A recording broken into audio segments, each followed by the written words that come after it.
Welcome on this Tuesday, March 29th, 2022. And this is the Who's Ben Popcast. And today it's just Ben. Evelyn's not with me right now. She's going through her troubled twos. And I don't know, the last few days she's been kind of two. Anyhow, I'd like to start off by describing a little bit about me. I'm an entrepreneur who struggles daily to overcome the conformity effects of my education. I believe that nonconformity is probably mistaken as ADHD, and thankfully, back when I was in school, it was handled physically and not medically. And basically, the POP is in Popcast stands for, it's an acronym.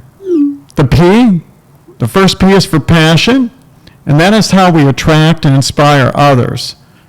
The O is for obsession, and obsession is totally necessary as an entrepreneur because it's the only way that you can stay on a constantly moving and often obscure target.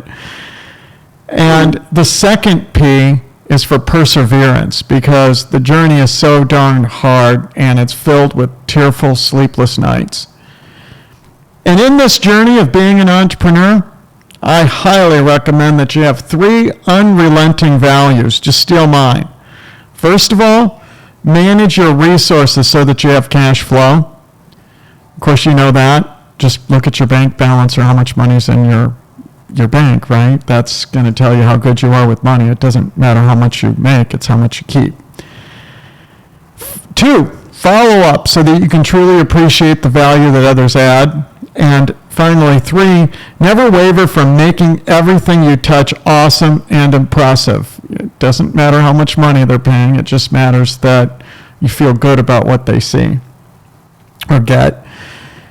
And then finally, I like to start all of my popcasts off with a quote that I found from Calvin Coolidge some years ago. And I used to call it the sacred scroll to my kids. I made them recite it every day. Nothing in this world can take the place of persistence. Talent will not. Nothing is more common than unsuccessful men with talent. Genius will not. Unrewarded genius is almost a proverb. Education will not. The world is full of educated derelicts. Persistence and determination alone are omnipotent. That's an amazing word, omnipotent. Very powerful, almost biblical in a sense.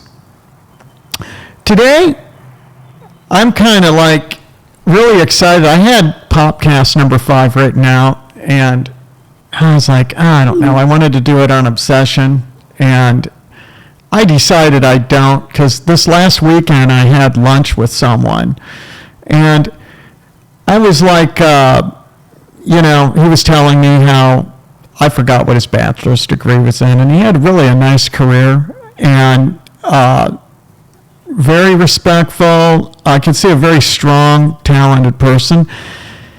And he was in a role in an organization, and I was just making a claim. I was like, I'll bet we really don't learn how to do or be an entrepreneur or run a business or really almost run anything from school. I'm sorry.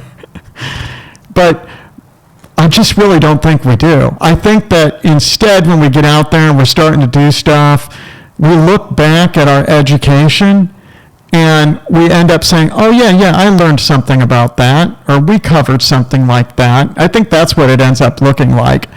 And so the real thing is being an entrepreneur is totally different. And my argument about school is that, well, first of all, success in business is actually enhancing the value, the quality of life to another person. It really is if you stop and think about it.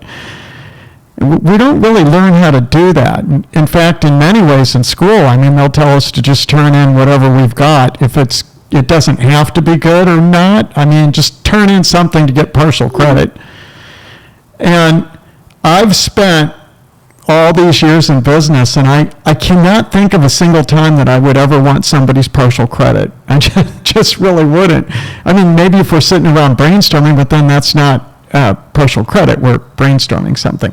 I mean, I need people who are going to take the time that are going to do it right or turn in something that's right. It's a sense of pride. I mean, I don't expect to get things right off the bat, just like these podcasts that I've been doing. I'm doing everything wrong in some ways on them, but I'm moving in the right direction, and I believe it's the right direction. That's another thing about school. It teaches us that there's a right and a wrong typically.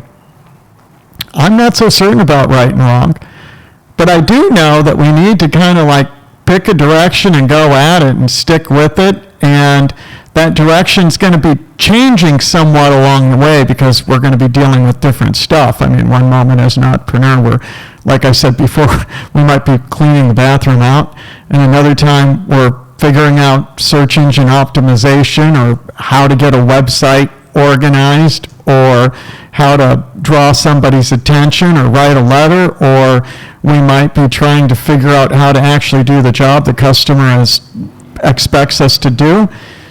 And so that's really what this one is about today. It's about sales, and it's about connecting with the customer, because I've heard this many times before where people think, well, sometimes, you know, the customer's bad or something like that. And I'm just like, I've never had a customer that I felt that way. I don't think there's ever been a time that I've complained about a customer. Ever. I mean, to me, I just find it compassionate. It's like if somebody wants to call up and yell at us, I've told my whole staff, please give them my cell phone number. I want to talk to them. I would actually like it if I could have the pleasure of getting it more often. It's only happened. Actually, it's never happened, but I think I would enjoy it. Not that I would enjoy getting yelled at, but I would rather somebody that has given me the honor of spending their money with me and giving me the respect to yell at me if I'm coming up short. Usually I don't have that problem because I'm such a perfectionist that I've always felt that by the time something gets through me, no customer's going to have an issue, but I'm completely not right. One of our products, the way we had updated it on a particular update cycle, and the way that we had the instructor and we had the quote student material and the way they needed to correlate with each other, I had talked to a customer, actually a couple of customers, that had felt that they were being taken advantage of because, let's say, the update was in September and they bought it in August, and then they needed to buy more student material in October or November, and it doesn't match. And I was like, oh my gosh, we really did you a disservice. I am so sorry about that. I definitely, wow. So I'm not saying I go without having issues, and I mean, in an issue like that, I mean, we just thought that it was good that we updated it, and then in reality, it's like, okay, I guess I could see how that might not come across the way I would have intended it to do. So in the area of sales, let's start by, or customer service for that matter, let's just think customers. Let's start by an old adage I've heard my whole life, which is the customer's always right. And I've always had a saying, which is the customer's never right. And the reason is because what really got me thinking about that years ago is I recognized that everybody I had met that had business, when they said the customer's always right, I would find them complaining about the customer, complaining about the customer's expectations or whatever it was. I just was like, that's why I was just like, well, why do they need to be right? Somebody needing to be right just doesn't, it seems like a zero-sum game to me. Instead, why don't we start from the perspective the customer's not right? I mean, a lot of times, they don't know why they're doing business with you. They obviously have some problem or pain somewhere. And if we would take the position that they really don't know what they're doing when they're reaching out to you, or they don't really understand it, hopefully they don't understand your business as well as you do.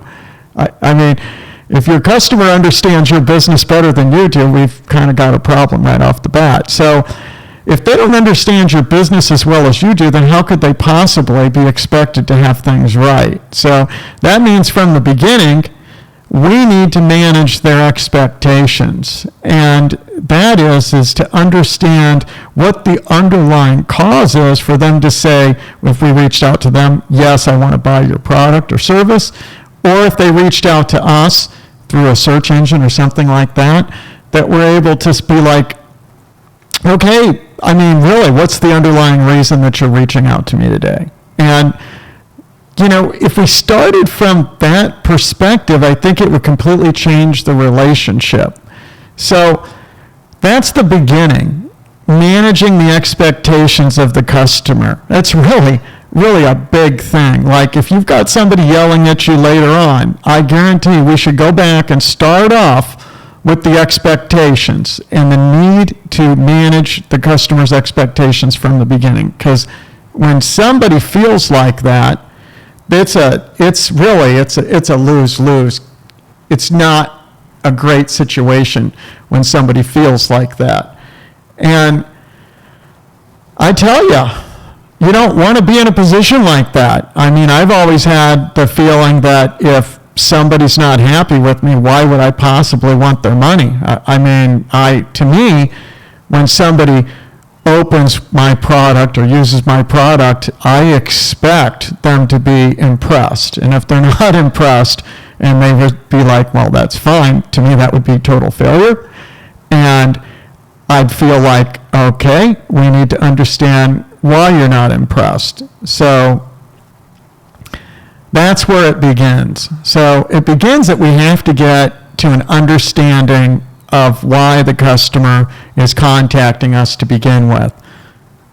This is my little device that allows me to switch the video around for those of you watching on YouTube, just to try and make it look a little bit more exciting. And as you can see, I'm broadcasting from 399 feet up above Austin, and I'm getting bombarded with text messages on my phone and through my PodTrack. My Zoom PodTrack P8. I love that device. It's got a Bluetooth device. Obviously, my phone is already hooked up to it, so when people are texting me, you can hear it. I know I'm not doing necessarily anything right here, but the content that we're talking about can make a difference for you. So if we want to get to a customer, let's talk about a customer, a prospect, or a person reaching out to you, whatever. Let's call them all customers, right? Everybody's going to do business with me one day. That's a good attitude, isn't it, right? Everybody's going to do business with me. If everybody's going to do business with me, they're a customer. They just don't realize it yet. So let's start by understanding why the customer called or accepted your call or whatever. It's all the same thing. The fact is they're talking to you. That's quite a bit. A little side note, I believe that the highest form of honor that anybody can bestow upon you is a decision to do business with you. Like, really, think about it. There's no higher form of honor than that. I remember starting in business, it was like 8 years. 8 years before I got even my first paycheck. Yeah, it was a little less. It was 3 years before I got my first paycheck, and then like the next 5 years, it was $1,000 a month. It was ridiculous. Even back then, it was ridiculously low. I remember thinking about people who worked in fast food restaurants at minimum wage or whatever it was at the time. I was thinking, how can that company afford to pay that much money consistently? I just hadn't figured things out. But there is hope, because all of a sudden in year 9, overnight, everything just took off, let me tell you. And overnight, like practically overnight that year. So let's just start off with the area of sales and the customers reaching out to us. And the first thing I want to understand is what is it that they need. And I guess there's this thing I have with customers, and I don't even understand why. I'll meet people at trade shows. I used to do seminars. I was an instructor years ago. We started off doing the seminars under the name American Safety Training, and then later on I created the name Mancom Publishing, and I'm the man in Mancom. Mangan is my last name. So I always thought that'd be a cool name, Mangan Communications. Well, Mancom. My ex-wife thought of that. It was kind of a cool name. Anyhow, back on track. The first thing for a customer to start talking to you about what it is that their issues are, their problems, right? Like, I want to understand their underlying problems. Like, why are you thinking about doing business with me right now?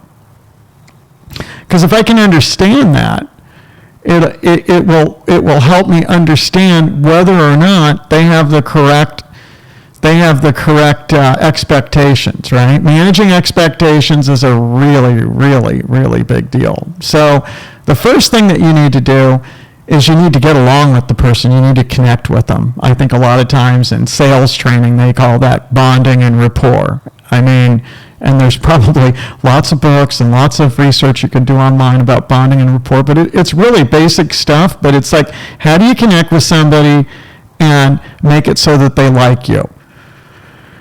So when I was a kid, my parents had to put a pork chop around my neck to get the dog to play with me. That's kidding. And not really. We didn't have a dog. So I got all this like subtle humor. It's funny to me inside, but I don't know. Maybe I need like a laugh track. I know I have a laugh track, so that's not laughing. Yeah, that was an applause. Shoot.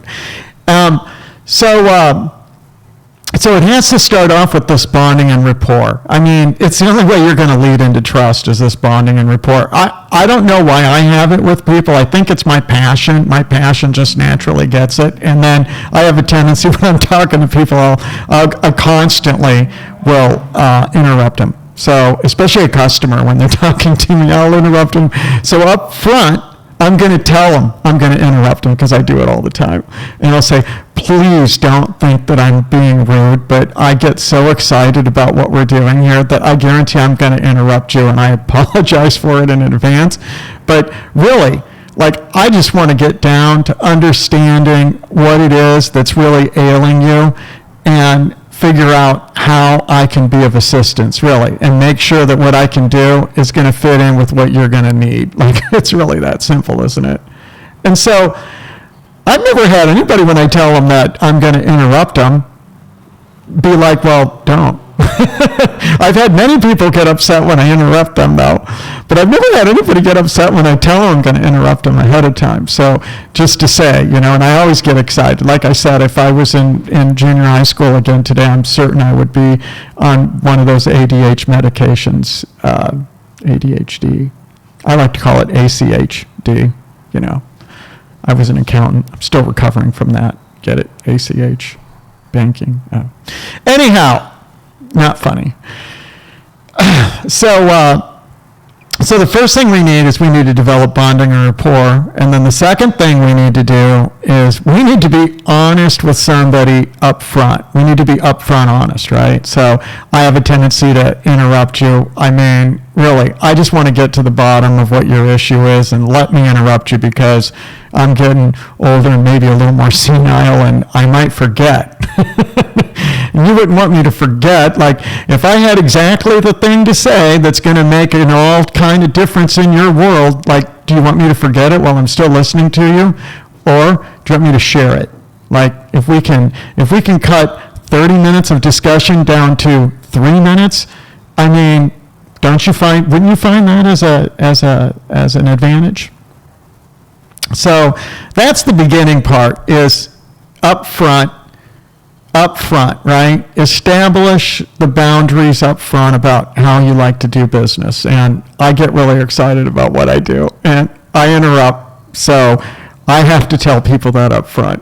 And I suppose if that's a deal breaker for them, I'll have to find somebody else to work with them. I know I'm not supposed to say and I used to be in Toastmasters for 2 years. 20 years. What am I talking to? 20. A long time. It's an amazing group. It's all on public speaking and getting up in front of a group and speaking. So it's a hard skill. And one of the things that we did in all the clubs I was in is somebody sat each time somebody would be appointed to count the number of times you said or and then at the end of the meeting, my gosh, I mean, I might only speak for 3 minutes. I remember I'd have like 33 ahs and ums in 3 minutes. That's amazing. So, and I remember watching a video of myself doing a seminar one time, and I had like ahs and ums. I had to turn it off within a couple of minutes. It was so horrible. I was like, oh my gosh, I can't believe I was that bad. So I'm doing better here. I know I only had a couple of them so far, you guys. Anyhow, so we start off with this bonding and rapport. And years ago, I did this training, David Sandler sales training. And I think he must have passed away back in the mid-90s or something. But he was really brilliant. He had a brilliant way about sales. And what I really liked about him is that he took more of a psychological approach to sales instead of trying to figure out how to confuse people or take advantage of people or anything like that, but how to be genuine when you deal with people. I think that's a lot more important. I think that's definitely the most important. And David Sandler, I guess he would have gone through, you can look it up online, he calls it the submarine, it's on there. He said that he came up with the idea of a submarine because you'd go from one end of the boat to the other and you would close off each section as you got it done, right? So he called it the sales process, and I believe there was like 7 sections of the submarine that he would cut off as it was filled up, as he would say. And so the first one was bonding and rapport. You really have to deal with bonding and rapport. You have to connect with that human being, like you really do. It's like totally important. And I remember him being like, sales is no place to get your needs met. And I'm like, you're right. You know, it's like we don't have to be perfect human beings. We don't have to learn how to live our lives. We have to learn how to behave for that customer, that person right there. Then that's it. Like, we don't have to be like that all the time. We have to be what that person needs. And then when we're done working for the day, then we can go get our needs met. But when we're dealing with somebody else, we don't need to get our psychological needs met there. I really like that. I just think that's a really good approach. I think it's almost like AA. You know, they have this, I don't know why I'm bringing that up, but when I first started in business, I hired some people out of the treatment center, and back when I had a mailing business, and they could be really good workers, but they didn't always last a long time. So I learned a little bit about AA and such. Anyhow, there was a great movie on the founder of AA. It's really brilliant, done back in the 1930s. And really what he teaches people is to just deal one day at a time. Like, don't think about, like in AA, of course it's drinking, don't think about not drinking the rest of your life. Just think about getting through today. And that's one of the things I really liked about, you know, in this idea about sales is no place to get your needs met. And when I say needs, like we have these basic needs to be right, and we have these basic needs to, you know, basically for us to want to be right and want to be knowledgeable and intelligent and stuff like that. And it's not really about that. It's really about being what the person that you're dealing with needs you to be, so that you're able to understand the problems that they have, and they might not even understand the problem they have. And that's why you're so helpful, because you're the one that is going to lead them down that path to understanding what their problems are. I mean, they might see it, because obviously you're not going to know anything if they don't tell you, but they'll tell you of something and they don't think that that's really the problem. Like, they really think that the problem is something totally different. And, oh, there I go again. Another, see, they're terrible, aren't they? Real professionals don't. A few more popcasts, I won't do that anymore, I'm certain.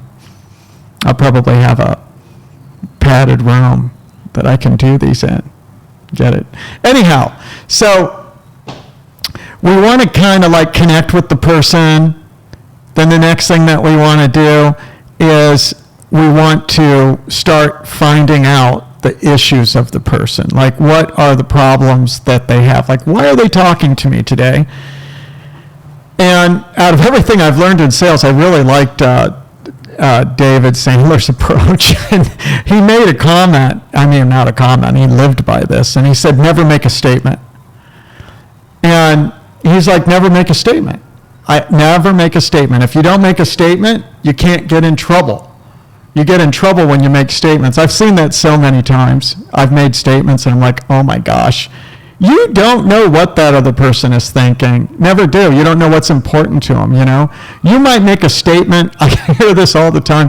I'll be reaching out to a company and they will start off by telling me about how they do business and their history and how they started and the size of company they are and all that.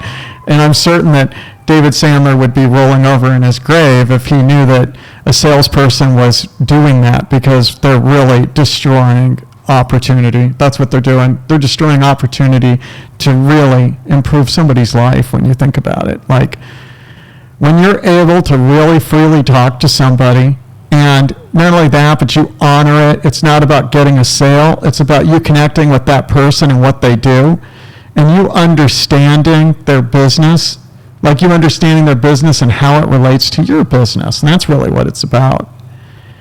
And they might have no visibility into something that you have lots of visibility into, and you're not going to know it. You're not going to know it because they're not going to share it unless, first of all, you develop the trust. That's bonding and rapport. And then second of all, you're skilled enough and you understand enough about what it is that you do and how your business helps your customers, which is not an easy thing to understand. It's never easy. It's darned hard to get to it. Most of the time we just have a product, we have a service that we're producing, and we don't really understand how it connects with the other person and how it connects with their life. And they probably don't understand. They definitely don't understand. They just got an idea about how it connects. So he would say never ever make a statement. Always phrase it in questions. So if you want to tell somebody you're a large company, or let's just say we're a small business, and we think that that's an advantage, that we're a small business because we're able to provide, one-on-one service to our customers, that large companies are going to get lost in the cracks, something like that. Let's just say that that's my own personal, as the salesperson, that's my own personal belief. And so I'm talking to a prospective future customer. I'm talking to them and I say, hey, we're a small company, so we can provide, one-on-one service to you, blah, blah, blah, whatever it is that we believe it is. Well, you never know. That person on the other side might think, they just had a problem with another small business and they felt like they got totally dropped and abandoned and things they thought they were doing good or whatever. That person could have all kinds of ideas about the kind of business they want to work with, and you just picked one and you told them.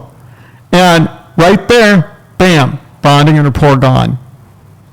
So the proper way to do it would be to phrase it as a question. And then when you do a question, the next thing is that you never want to look too polished. If you look really polished, well, that's not good either. People love to help other people. That's just a basic understanding, is that psychologically people love to help other people, We all feel good when we help somebody else. If you tell somebody a movie to go watch it, and they go watch it, don't you feel better? And then what if they come back and tell you it's the worst movie they ever watched and you were the one that told them to watch it? We just harmed that relationship a little bit there, didn't we? So you got to really be careful about making statements, and that was the brilliance that he did come up with. Don't make a statement and then struggle a little when you're dealing with people so that they can feel better by helping you. It's really that simple. So the way you might do it is, we want to kind of let them know that we're a small company and we can give, tailored service just to them. So the way we would phrase that is we would say, hey, Mr. Customer, you don't find much value in dealing with smaller companies or anything like that, do you? And now they can come back and say, no, I really like working with big companies, or they would come back and say, yes, I love working with small companies. Now, in either case, we can deal with that, can't we? Because we didn't harm anything, right? If we had said we're a small business and they don't like small businesses because they grew up in their parents owned a small business and they worked all the time and they really resent that, and they, you just don't know what other people are thinking, what's in their head. So don't make the assumption. And when we phrase everything in questions, which is really kind of fun to do, I mean, it really is, you just phrase everything in questions, turn it around. Don't lead the witness. It's from Perry Mason. Don't lead the witness. Just phrase it as a question, I mean, everything. If you can start putting everything as a question, you're going to find yourself not getting into trouble. And of course, I wouldn't be moving anywhere if I didn't for a moment deal with when somebody's upset with you, right? If somebody's upset with you and they're upset with your business, try to be compassionate. I remember one time I was upset with a company and a person at the company, and I said, would you please be compassionate towards me? Because, all I did was make a decision to do business with you.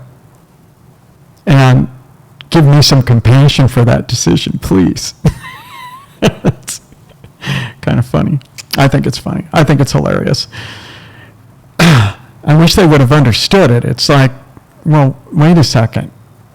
Wow. It's like, I don't know that I could deal with a customer saying that my service was fine. It would be like, if you're willing to tell me that what we provided is fine, I have done you a disservice. I have definitely done you a disservice if all I can say is fine, or all you can say is fine. Another thing to deal with is to get an answer out of the person, right? A yes or a no. Another thing is the last thing you want to do if you go through all the effort to figure out what's really the problem with them. You teach them, you figure out what the problem is with them that they probably don't even realize, right? But you realize it because you've studied and you really do understand your business and you really do dig down into your customers and you don't allow people to say fine. And when you deal with people, you're not trying to get your psychological needs met or anything like that. You recognize that you're there to understand that other person, almost like a psychologist. Yeah, they don't prescribe medications. I hope somebody gets some of my jokes. I don't know. I don't even know that I get them. So, you're like the psychologist, right? That's really what you are. Your job is to ask questions and help lead them down, the pathway. And in doing it, you're not going to make statements. You're not going to waste your time telling how wonderful your company is and stuff like that. And instead, you're going to focus on questioning. And you're not going to get your psychological needs met when dealing with people, right? So that means if somebody was to call up and actually complain to you, you're not going to want to get rid of them or think, oh my gosh, I wish I didn't have to deal with them or anything like that. You're going to feel compassion that, hey, we somehow put that customer in a position to call and complain, and thank goodness they're doing it to me instead of to somebody else, right? That's really how I should be thinking about it, right? Thank goodness they're calling to complain to me. The thing I found about this is that the best time to develop a long-term relationship with somebody is through getting over a problem. The bad problems with the customer can lead to lifetime successes. It really can. It's not our mistakes that define us. It's the way that we deal with it. How do we deal with the mistake? I don't think anybody expects everything to be perfect or to do things quote right anymore, especially not after this pandemic. I mean, there's all kinds of different levels of standards. And that's why I feel like I can get away with this green screen. I don't even know how to get a background in there. Well, I was hoping it was Riverside that would figure it out, but I don't know where that is on their roadmap for their software. But I like their software, and it seems like the easiest way for me to get up and running. And I don't want to have to learn any kind of visual editing tools. Nothing. I don't want to learn any of the Adobe Premiere or anything like that. I know there's a lot of Final Cut Pro. Oh my gosh. We used to make training videos years ago. I didn't. I used to just go on site. I was a grip. I would go on site and help move wires and cameras and get people to sign the forms and stuff.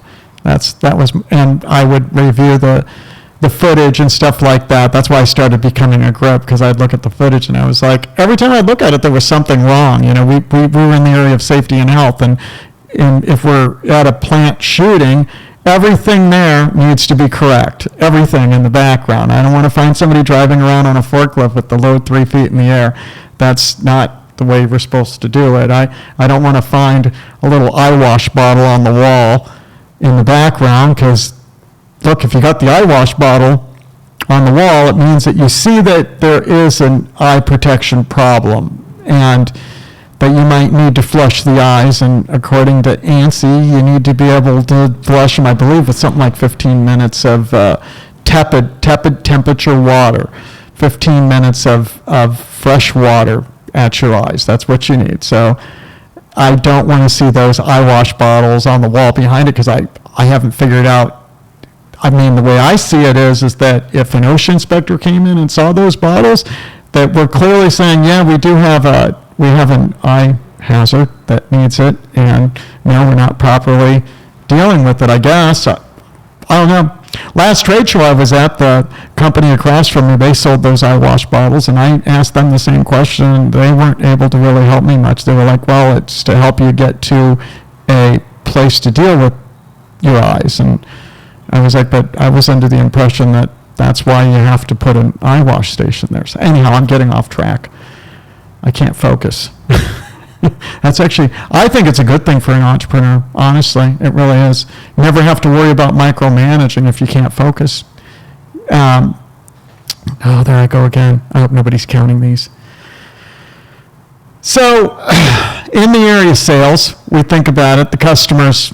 Don't think about the customers being right. Think about the customers not knowing what they need. That's what our job is to know what they need, and we have to become friends. They have to like us so that they'll talk to us. And I don't know why, but every time I meet with customers, they do like me. If I go and visit them, there's just something that they connect with me. I don't even understand what it is, but they do. And I find out later, they really like me. And they share stuff with me because I really care about it. Like, I really do. Okay, a lot of my materials are used for training, so it's like I want to see how your trainers work. I want to see them, how they manage a class. How do you manage your inventory for the class? All of it. Like, all of it is what I want to look at. I'm looking for opportunities, right? I'm looking for opportunities where you might have a problem or they might have a problem, and the only way I'm going to understand it is by asking some questions and understanding, really just kind of understanding their answer, right? Like, and understanding a deeper answer. So they might start with X, and then the deeper answer is something totally different, Y. So that's really the beginning of it. And then if anybody ever, let's talk about the negativity. If anybody ever gives you the honor, and I say honor, and another one of my sayings is that, the diamonds are covered deep below rock. And you know what rock is? Rock is synonymous with complaints, isn't it? Like, if you think about it, the complaints, I've heard people, consultants and stuff, and they say, oh, you don't want to be around negative people saying negative stuff. And it's like, if you're around somebody being negative, just go more negative. Not in a bad way, in a positive way. Whatever they complain about. Like, if somebody complains about me, like let's say that we didn't get the order out on time, and they call us up yelling, let's just say, hey, my class was a total disaster because you didn't get the book here on time, and they start calling me names and stuff. Well, then I would just go more negative. I would be like, oh my gosh, that's terrible. We totally screwed your class up. I'm so sorry. Sometimes I feel like I just can't get anything right. You ever feel like that? I mean, it doesn't hurt at all. I'm going more negative. Now, what's that going to do to that other person that's feeling upset with me and my organization and what we did? What's it do? It's going to diffuse it, isn't it? Because they can't stay negative because we went more negative. Now, if we went positive and we said, we ship 99.9% orders on time, blah, blah, blah, you're lucky that we're even doing business with you, then my guess is that's probably not going to go very well, and they're going to end up looking for somebody else. They might end up doing business with us anyhow because we really do have the best product, and they're probably not going to find a better one. But why would I want somebody in that situation? I wouldn't. I'd never want somebody to feel like that. I am very, very serious. I believe that money is a derivative of doing a good job for people. The money is just something that comes in afterwards, right? It's a derivative. That's not the primary thing. I don't care how much money they're spending with me. If I didn't get them what they needed when they needed it, I failed them. Whether or not I can blame it on them or not, doesn't matter. Well, imagine if we said, well, you ordered the wrong thing. And, let's say they were doing a class and they were doing it on HAZCOM, but they used the word hazmat. HAZCOM is chemicals in the workplace. And maybe they're doing something in HAZWOPER or something like that and clean up, and they really needed an OSHA regulation, but they called hazmat. We shipped them a hazmat book. And hazmat deals with the packaging and labeling and transportation of hazardous materials. Totally different than what somebody looking for HAZWOPER would be looking for. Totally different, but they could use that word, right? And they could say, yeah, I need the hazmat. I need the hazmat regulations. That's what I need. I could see somebody making that mistake. And so we ship it to them. And of course, if they're dealing with a cleanup site, that's not going to help them. So we made a mistake, didn't we? The customer didn't get what they needed when they needed it. Now it would be easy for us to say, well, that's what you ordered. We even put it in an email. I sent you the email. You looked at the email. It's everything that you said you wanted. I mean, what more could we have done? See, now we're looking at it from the perspective of what we put into it, right? That's another quote I had, which was, the value of your service or of a service or product, and all products are a service in the long run if you think about it. So the value of a service is determined by the person receiving it. Think about that for a minute. Because I find that a lot of people define what they put into it as the value, like how hard they worked for what you're getting. That's what they put the value on, is how hard they worked, how hard they put what they put into it. But it's not. It's the other person. What are they receiving? What enrichment did you get them, right? And that's why number 3 about the unrelenting values is never waver from making everything you touch awesome and impressive. Awesome and impressive, see? That's it. Notice I don't have profit in there or making money or anything like that. I've always found it's never been hard for me to make money. That's always been a relatively easy thing. I know some of you out there, you might not be in a part of making money, and let me tell you, it hasn't always been an easy thing. I was way wrong there. It took me 8 years. It took me 8 years. And that next year, in year 9, I earned more money than I had my entire life combined multiple times over.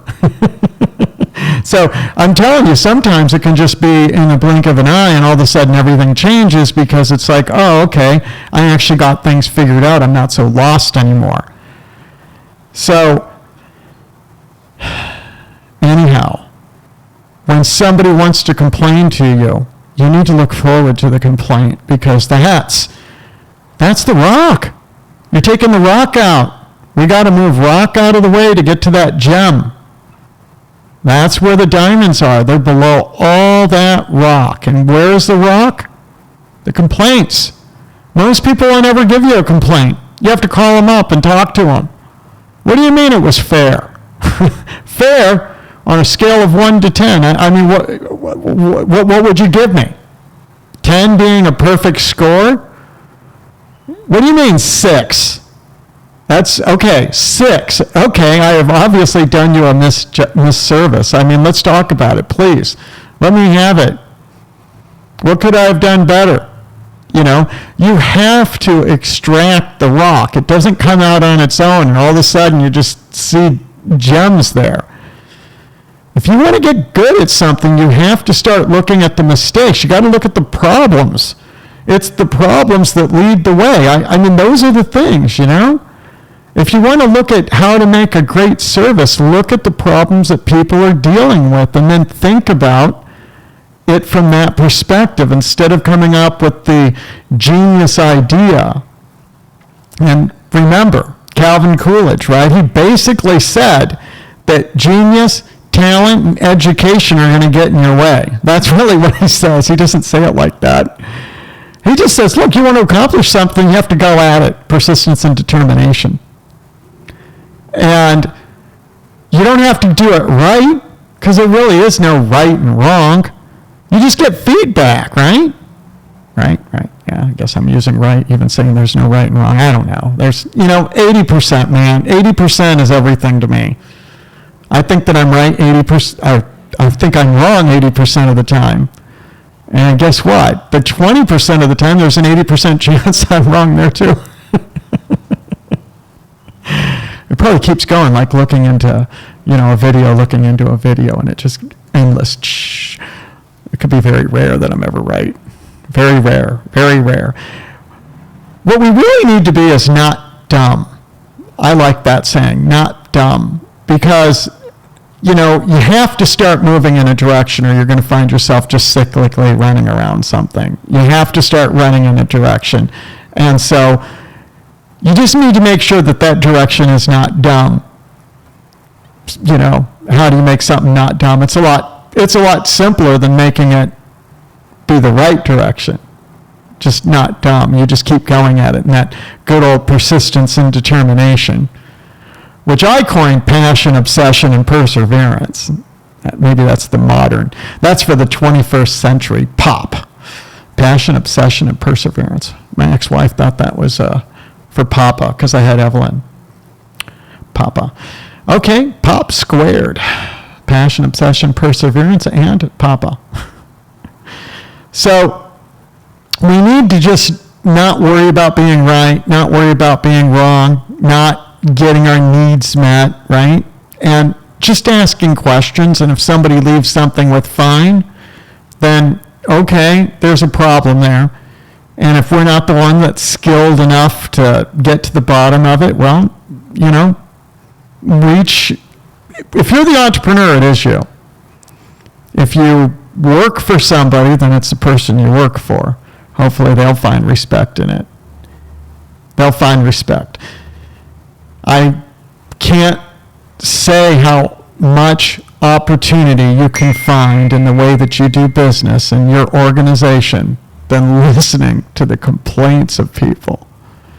They might be draining, like the number one, I guess years ago, the highest suicide rates. I imagine we could look it up right now online, but then I wouldn't be able to look at the camera. I'm trying to look at the camera. I'm actually looking at the video monitor of myself above the camera. I'll bet you can tell it in my eyes too. Now I'm looking in the camera.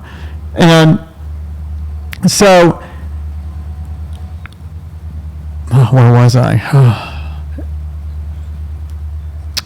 We need to not be right, not be wrong. We need to be going in a not dumb direction.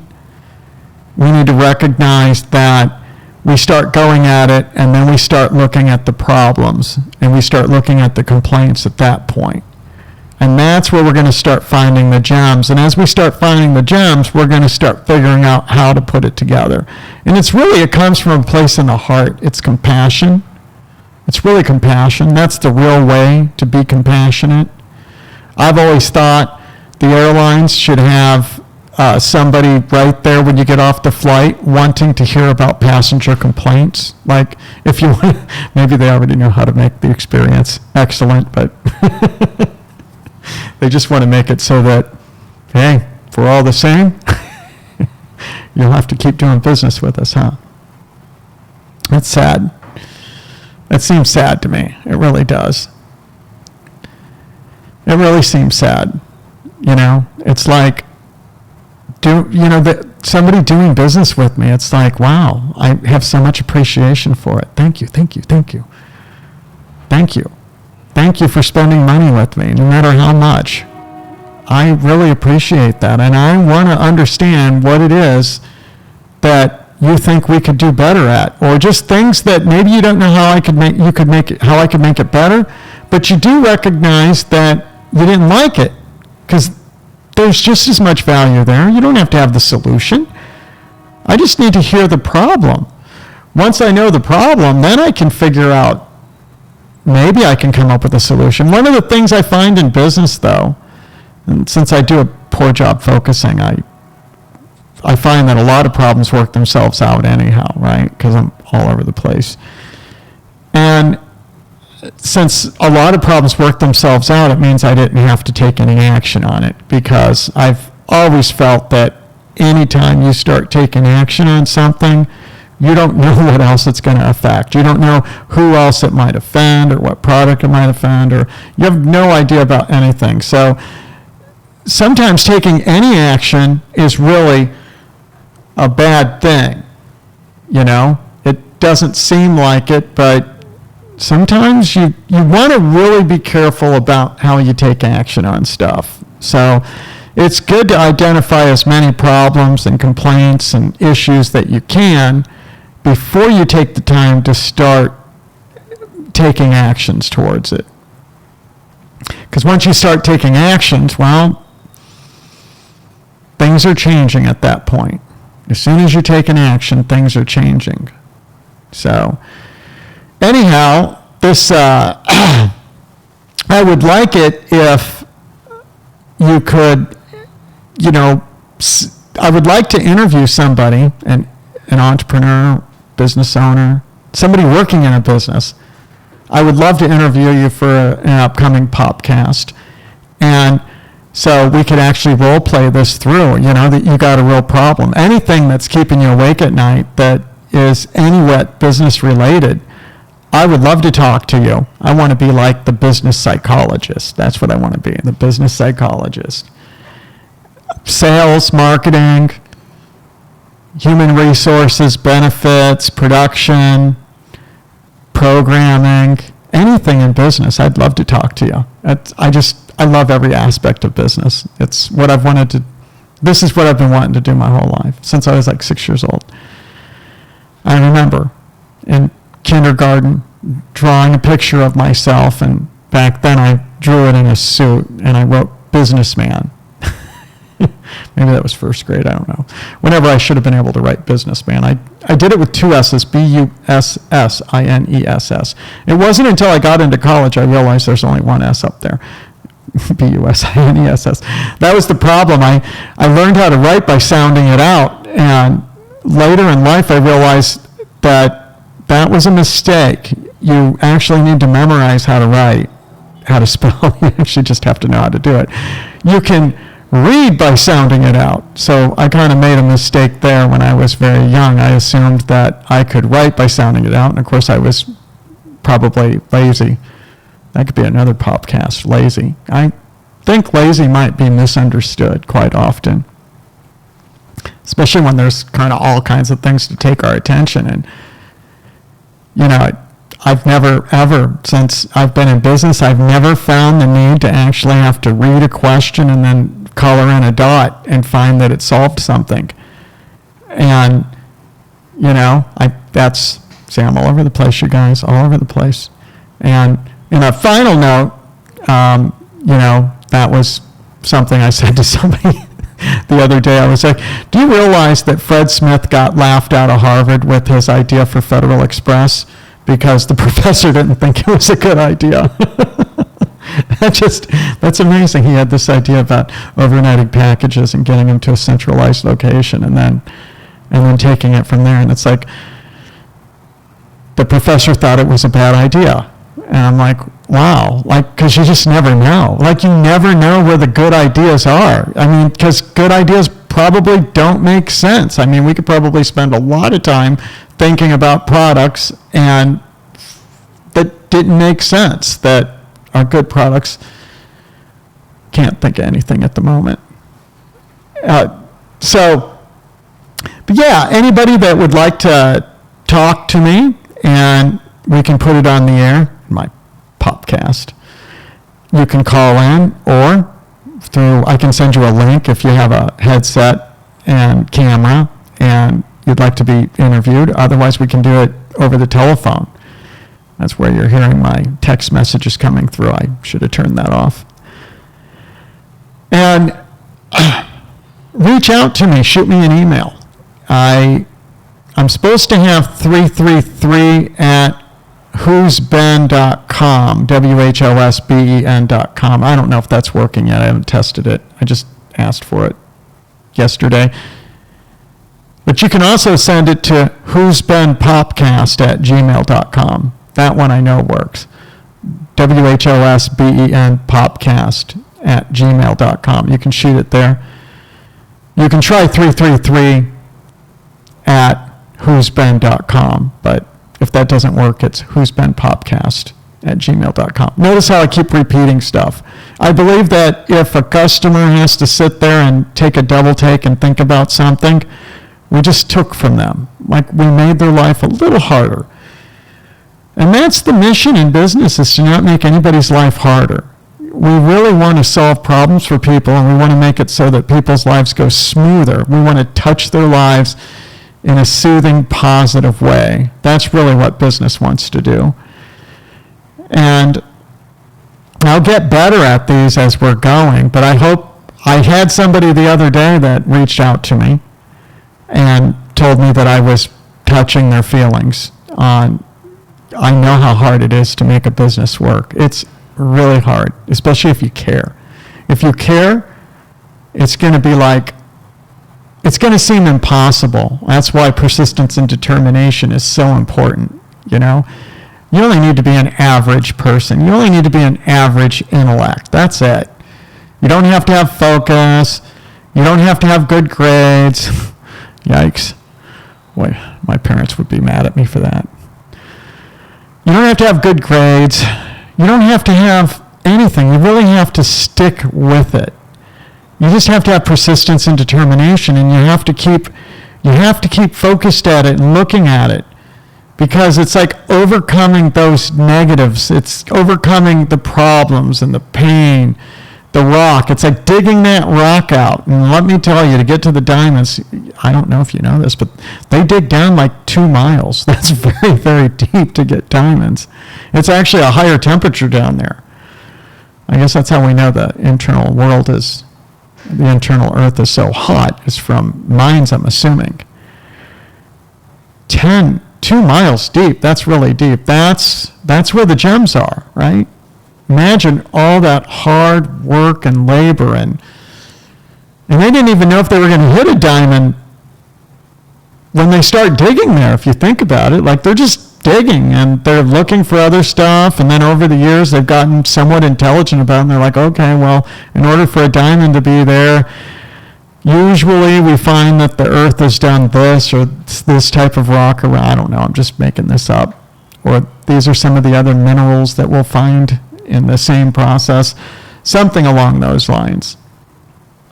That's the same way. Like, we're starting off as an entrepreneur, and especially if it's early on and you're not making money yet, well, that's why our first value is to manage your resources. And that's like everything. You have a car, take care of your car. Find pride in your car. I don't care how old it is. I don't care if it's a bucket that you're driving. You can still find pride in it. Make sure you have good tires. Really, that's where the rubber hits the road. Whether you've got like this really super $1 million car, or you've got this old bucket, it still comes down to the rubber, those whatever 5 inches by 4 inches, 20 square inches, something like that. That's where the rubber hits the road on each tire. It's not very much. That's the part that really is where the performance is. Everything else is secondary besides that rubber touching the road. That's really, really important. So make sure you got tread. I used to replace my tires at 50% tread wear because it steers better, handles better, better mileage, and hydroplaning. You know, you get driving on water in rain, and I don't know if you've ever had a car where it started going straight when it was a turn because it was a slick road.